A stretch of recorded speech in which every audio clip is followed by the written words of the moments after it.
Dear Patriots, before the news starts, please subscribe to our patriotic channel by clicking the subscribe button.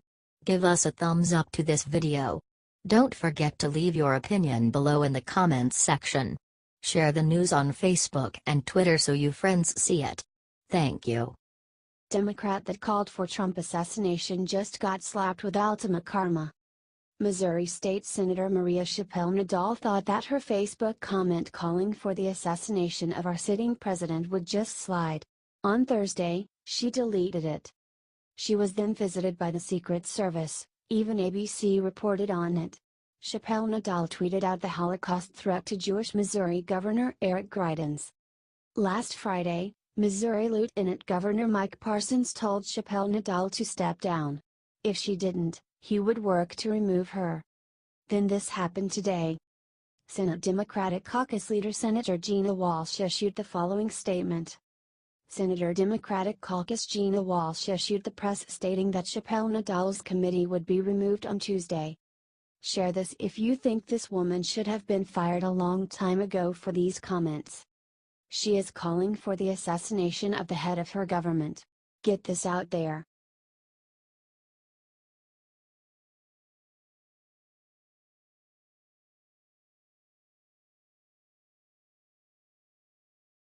Killshot Trump just made his final decision on Sheriff Joe that is making lefties cry. All this whole last week the media has been running leaked stories about how Donald Trump was holding a rally in Arizona to pardon Sheriff Joe Arpaio.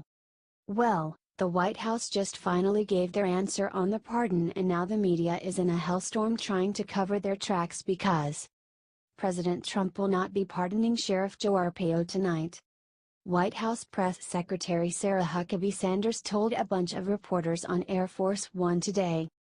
There will be no discussion of that today at any point and no action will be taken on that front at any point today. So, there you have it. Sarah Huckabee seems to know what she is talking about, too, so probably not gonna be any big surprises now. In case you were curious, former Sheriff Joe was arrested last month on contempt of court for failing to follow a 2011 court order demanding he stop racial profiling practices while sheriff. He is currently serving part of his 6-month jail term. Even Arpaio seemed to cast doubt on a possible pardon last week when he told the press. As far as the situation on a pardon, I didn't ask for it, but I will accept it if he does do it. This president understands what I've been going through. There aren't many politicians around, believe me. I learned that real quick over this situation. You don't see anybody next to me and I've endorsed so many people. Sheriff Joe seems like a fine guy, however, it's probably smart for the president to avoid the level of controversy just to end a 6-month jail term. If it was years in prison, it may be different, but Trump is a smart guy and he will make the move that's best for our country right now. Help share this big news out to everyone to correct the media's fake stories and show Trump the American people support him despite the MSM.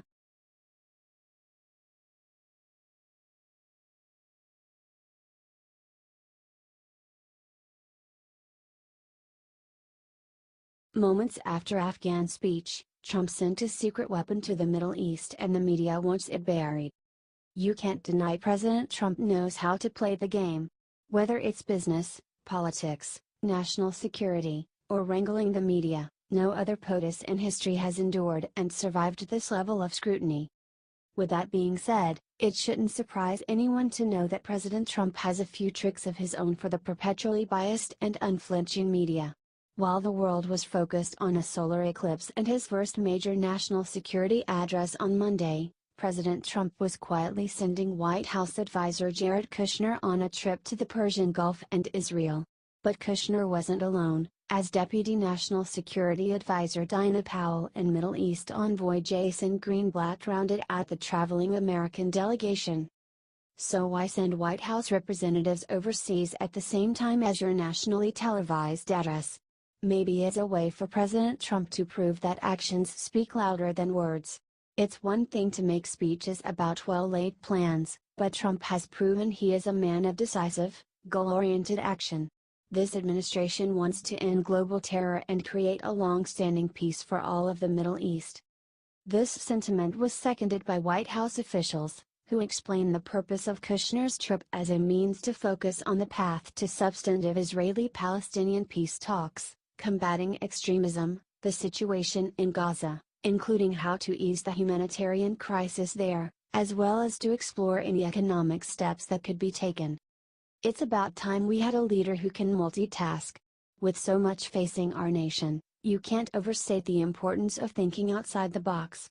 That's exactly how Trump won the presidency and exactly how he's going to make America great again.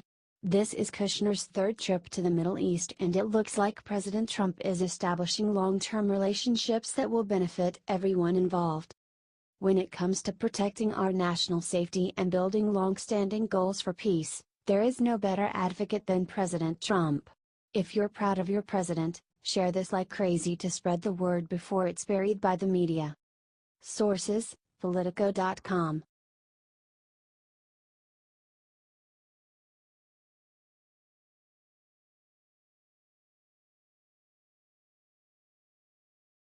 Camping World tells Trump voters to shop elsewhere. NASCAR legend makes them regret that. CEOs have started distancing themselves from President Trump. It's sad. They must not like half of the country.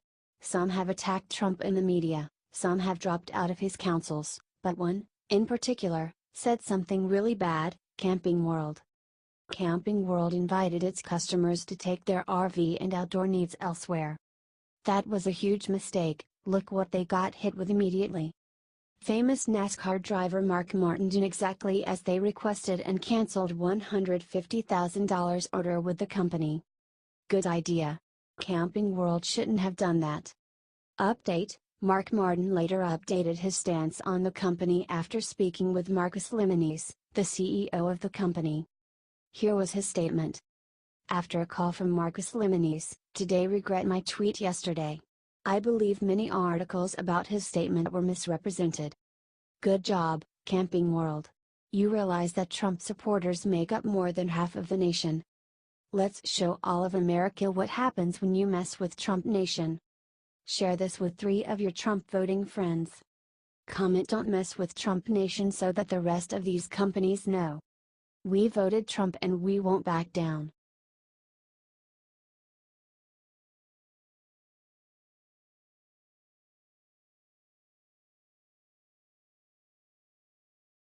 Right after Trump's Afghanistan speech, Paul Ryan did something to save Trump's presidency. Last night was President Trump's big announcement on the Afghanistan war. However, the biggest shocker of all was what Paul Ryan did for the president in his CNN town hall right after Trump's speech. Speaker Ryan promised he would not back Democrat attempts to censure President Trump.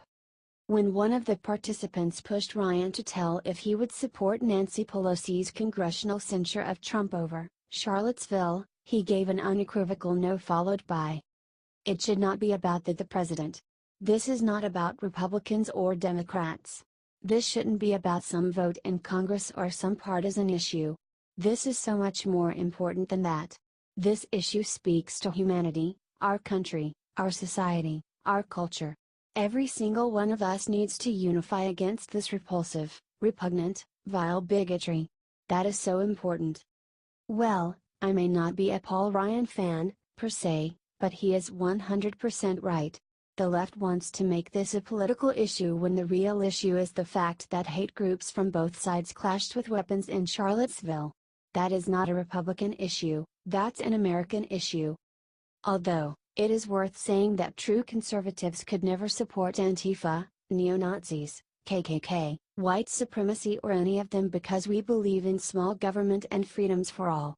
Those groups are technically all left-wing for that reason. But, semantics aside, it's great to have Ryan standing up for the president. Show him some real thanks so others join in by sharing this out everywhere.